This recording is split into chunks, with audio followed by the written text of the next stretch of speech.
చంద్రబాబు నాయుడు గురించి మాట్లాడే అర్హత నీకు ఉందా అంటుండా. మేము ఇంప్లిమెంట్ చేసిన ప్రోగ్రామ్స్ ఏంటి, మీరు చేసింది ఏంటి? మీకు ఒకటే చెప్తుండా, మీ పార్టీకి, జగన్మోహన్ రెడ్డికి, వైసీపీ వాళ్ళకి, ఏ మద్య నిషేధం పెడతానని చెప్పి అక్కజిల్లెడికి హామీ ఇచ్చి ఆ మద్యం తాగిచ్చి వాళ్ళ 30,000 మంది పసుపు తాళ్లు తెంచినోళ్ళు మీరు. మద్యపాన నిషేధం పెడతానని 3,500 కోట్లు దోచుకున్నోళ్ళు మీరు, జగన్మోహన్ రెడ్డి, మీ పార్టీ.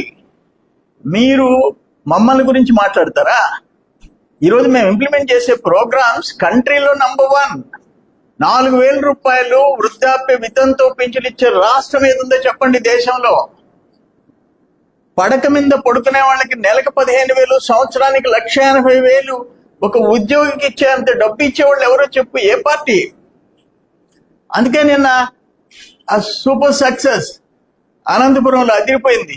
అది చూసి జగన్మోహన్ రెడ్డి ఒక పక్కన ఏడుపు, మీరు ఒక పక్కన ఏడుపు, మమ్మల్ని తిట్టడం.